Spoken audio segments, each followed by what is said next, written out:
What's up, guys? Chris Mendoza here. And Melanie Smotty. And this is episode 3 of Playing the Game podcast.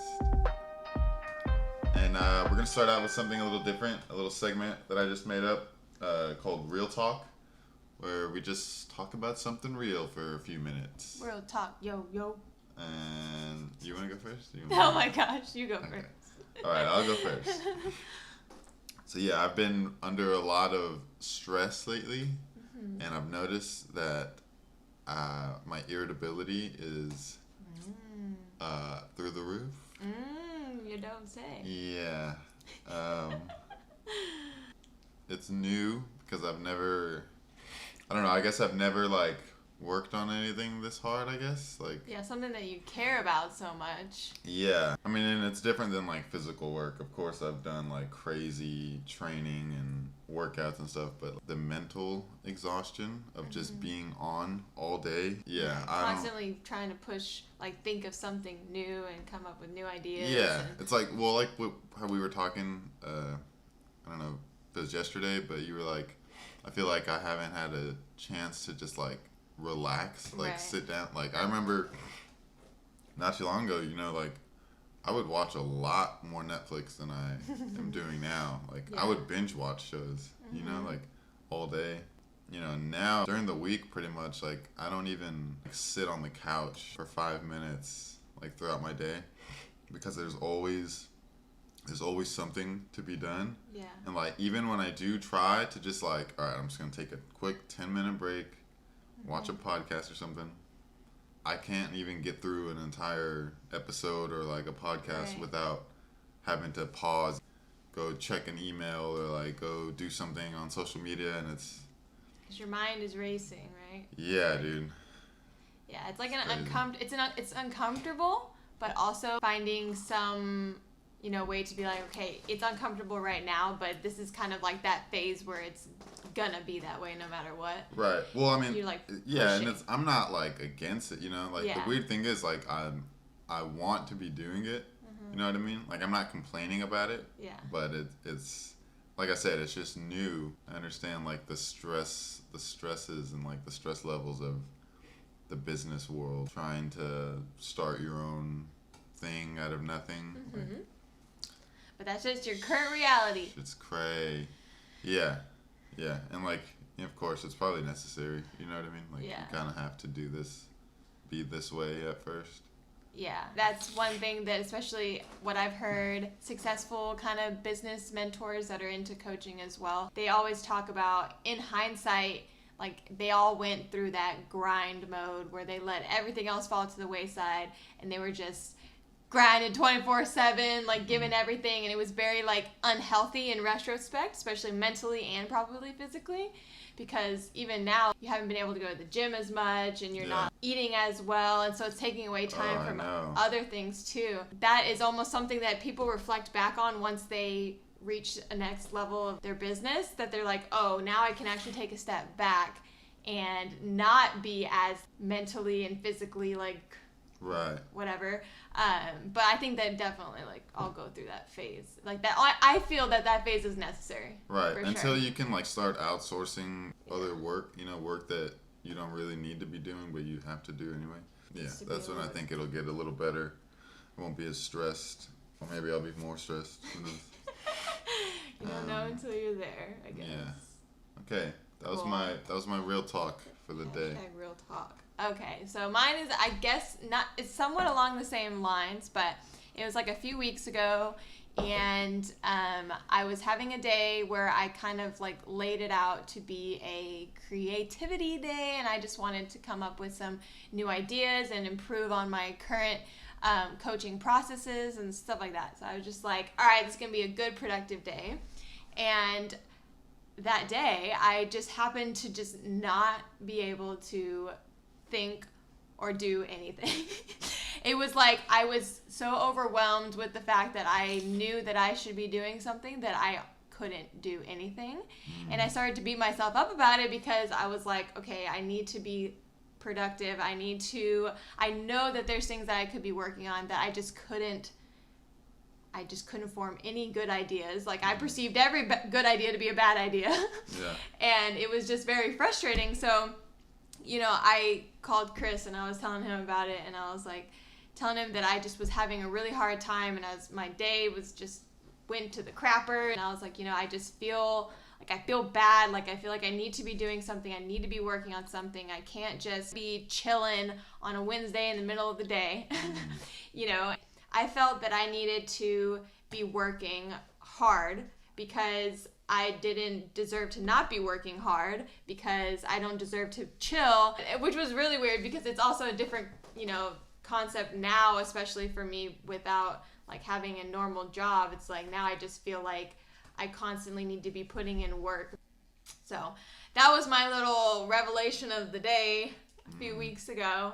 And, you know, since then I've been trying to just kind of allow myself to just enjoy this life that we're creating and make it fun. That, like, it sounds so like cliche, you know? I'm sure a lot of people heard that just now and are like, oh, give me a break.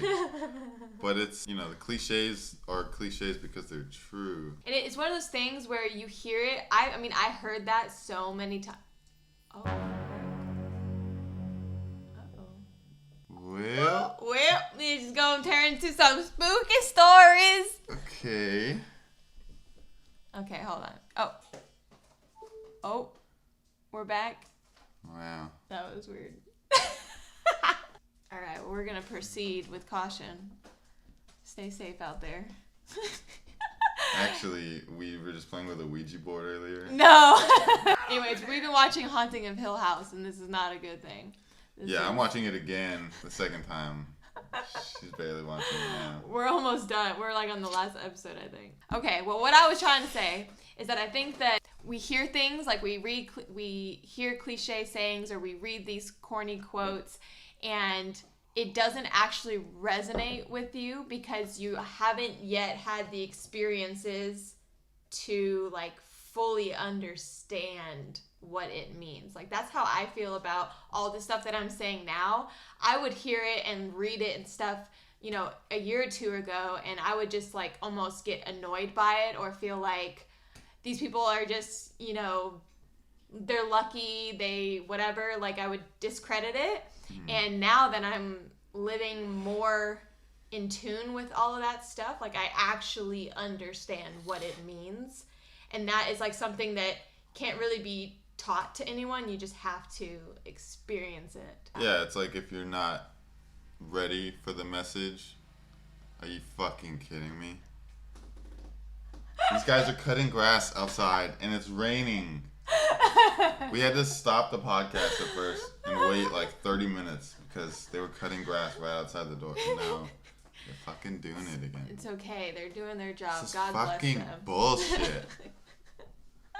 If you're not open, if you're not ready for the message, it's not going to mean anything to you. You can hear a message at one point of your life and then hear the same one a year later or 10 years later or the next day even. And it can mean something like completely different based on your experiences, you know? Yeah. Cool segment, bro. Now we're ending the segment. Segment over. And Real talk is over. Now we're just gonna bullshit around. Maisy's gonna say real talk. Woof, woof, woof, woof. Okay. Did you ever play that game, Bloody Mary? No. You go in the bathroom? Well, okay, I did do it, but I never, like, actually experienced anything. Yeah, because it's bullshit. No, when I was younger, I don't feel like I want to admit this, but I will. I did mess around with the Ouija board quite a bit. Damn, that's the first I've heard of this. No, it's not. Okay, well, I had this friend. She was Persian. She's still my friend. What's up, Gazla? Yeah, and her family was like super into the Ouija board stuff, and so the first time I ever did it was at her house, and we did it in her bedroom. It's a family thing? Yeah, Well, just like... She would do it with her family, but I only did it with her. Ouija board, hot cocoa. I mean, that's probably what it was like, but anyway, so I I did it with her the first time, and I had like some crazy experiences where like I mean, this is all theoretical, but I talked to my grandma, and like the way that I went about, like, because at first I was not really a believer at all. So I was like, okay, I need some kind of proof that this is like actually my grandma I'm talking to, right? So I asked her, like, I asked my mom, I was like, okay, Mom, tell me something that your mom, because it was her mom, that your mom would only know and nobody else would know. And like, tell me what it is. And so my mom told me something, and then I went and I did this Ouija board thing. And then, well, I guess I didn't. So, okay, that was the first time. Hold on, let me back up. The first time I talked to my grandma, okay, and then after that, I went to my mom and I asked her, like, I need to ask my grandma some clarifying questions here. Wait, you told your mom you were doing it? Yeah. And then I went back the second time, and I was like, okay, I have this question, like, let's see if grandma can come through. And so we did it, and I asked her this question, and sure enough, she answered it. Correctly. What was the question? I don't even remember. It was something about like the number of something. I can't even remember. It was like a while ago, but it was something, and it wasn't like something really obvious that you could just guess the answer to or whatever. And obviously Gazala, which was the person I was doing it with, like would not know how like the answer to this question either, so she couldn't move it. So anyway, Oh, sorry. So I did that, the first couple times. Then I was like, it's pretty cool. I'm going to do it by family. So then I brought it home, and I did it with a few of my cousins, and my uncle, which is their dad, had deceased at that time. And so they were interested in doing it. And it was a very emotional experience. There was a lot of crying. I don't know. And I think it was something that I wouldn't do anymore, just because now I'm a little bit more sketched out by it. Back then, I was like more curious than anything.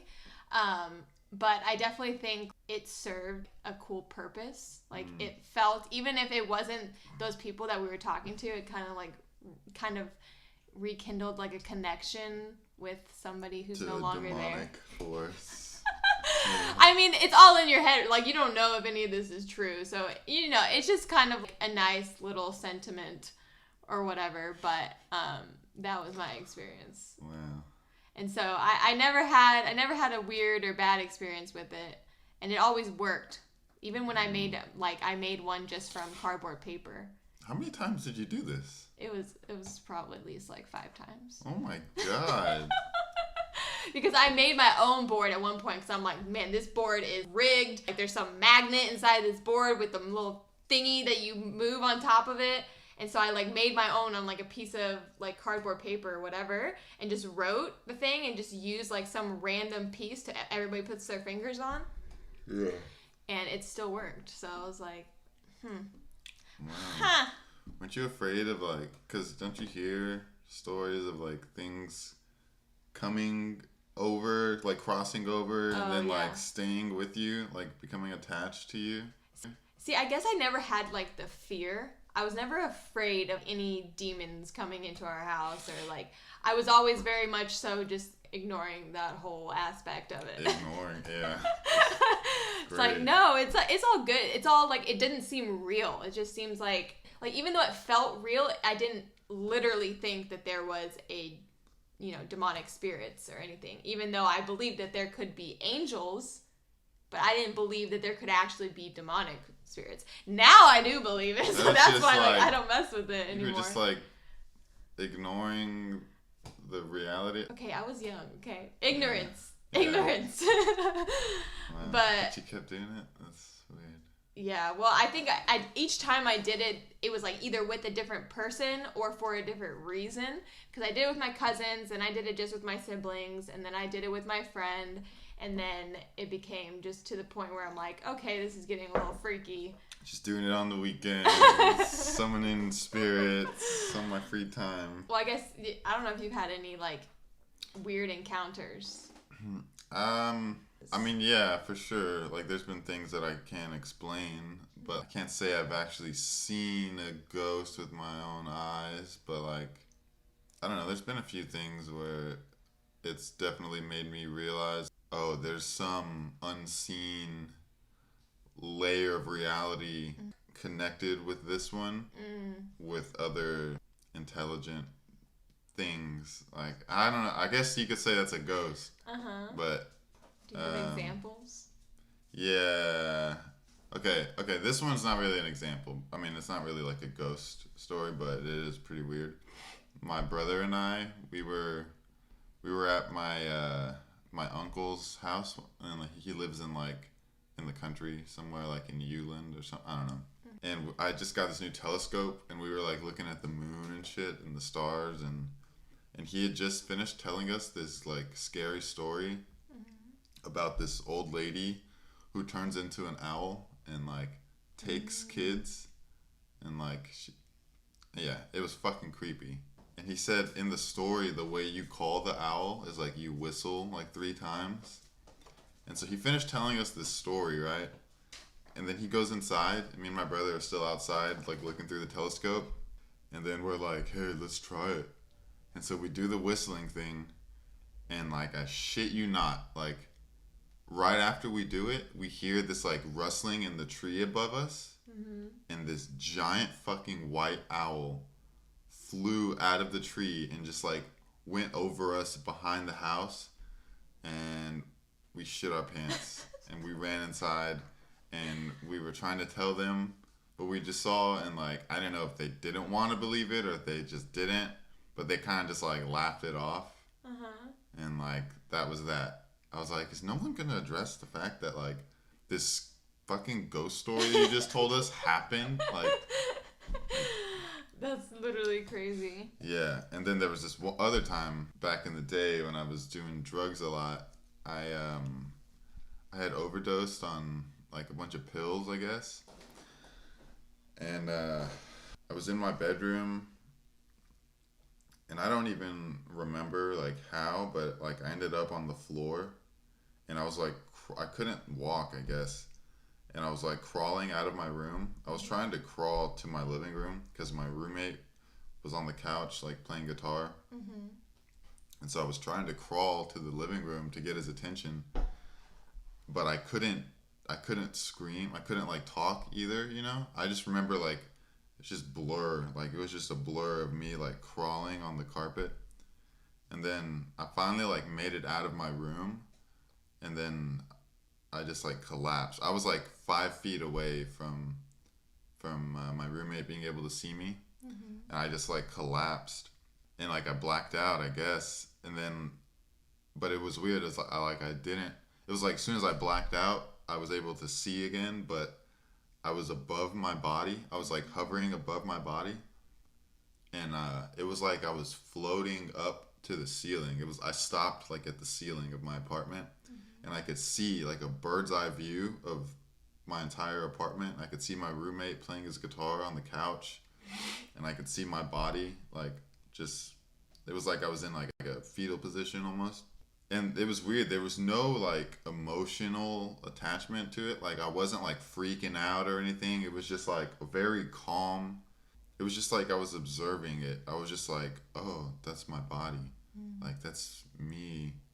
That's my roommate. I was really calm about it. And then by my front door of the apartment, I see this like shadow thing literally come up out of the ground, like in a fucking movie or something. Like it just came up out of the ground and like hovered past my roommate and like over to my body. And I say hovered because it didn't have like legs or anything. It was just like a fucking ghost, just like made something, this black shadow mass, and it just like hovered over to my body and was just like standing over me, just like looking down at me. And still, like, I wasn't afraid. There was no fear. There was no panic or anything. I was just watching it all happen, like completely like detached from it. And then after like a few seconds or whatever, what felt like a few seconds, I just like zoomed back into my body. And then I like woke up on the ground, of course, like looking around, and there was like nothing around me. I saw my roommate, and I asked him, I was like, hey, what just happened, is there anyone else like in the house with us? And he was like, nah, man, it's just been me and you. And like I don't know what happened the rest of that day. Like, I was still probably really fucked up on all the pills that I'd eaten. But everything after that is like a blank. But I looked into like other similar stories, near death experiences and stuff, and a lot of people talk about like hovering over their body, seeing other things that aren't there, and like as far as the shadow people thing go, like that's a common thing with people who have sleep paralysis. Mm-hmm. Have you ever seen that mass again after that? That black mass, even in your dreams or anything? Not in my dreams, but there was one time before that. I didn't even do drugs yet. I don't even think I smoked weed yet. Mm-hmm. It was when I was training a lot. I used to train at this gym in Lockhart after school. And I took my friend Josh with me one time. Class would end at like 9 o'clock. And so it was dark out. We were driving back through these like old country back roads. And it was kind of foggy. Like, I don't even know actually. I don't know if it was foggy or not. Maybe I just made that up. But it was dark. And we were driving in my truck on these back roads. We were the only car on the road. And we were just chilling. We weren't talking. I think we might have been listening to music. Mm-hmm. And then in front of my truck, like out of nowhere, there was like this, it was like I don't know. It looked like a trash bag at first. It looked like a black garbage, like one of those heavy duty garbage bags. Mm-hmm. It looked like one of those at first, just in the middle of the road. And then as we got closer, it was already like really, like there was no swerving, no time to stop or anything like that. Like, and so we just like, I ran it over, I guess. But there was no impact. Like there was no, mm-hmm. There was nothing. But it was a big object, but you didn't feel like you hit anything. Yeah, exactly. And it was almost like it just like disappeared. Yeah, like it was a hologram or something. Mm-hmm. Like, I didn't know what it was. I say it was a garbage bag, but it was this black thing. Mm-hmm. And then I don't know what happened, but like a few seconds passed. No one said anything. And then my friend Josh was like, I think he turned down the radio and he was like, "Did you just see that?" Mm-hmm. And I asked him, I was like, "What did you see?" Like, because I didn't want to tell him what I thought I saw. Mm-hmm. And, I wanted him to, like, confirm, like, that I saw something. And so he said he saw, like, a guy, like a man, like, in the road, like, kneeling. I don't know. It was, and then, I don't know if he, like, if he created that image in my head, mm-hmm. or because he was like, I saw like a guy like kneel, and I was like, oh dude, I thought I saw something black. Mm-hmm. And then when he said a guy kneeling, I was like, oh, that's what that was. Mm-hmm. Like, because it looked like a garbage bag, but then it looked like a guy, but it could have easily looked like a guy wearing a hood, like mm-hmm. kneeling down.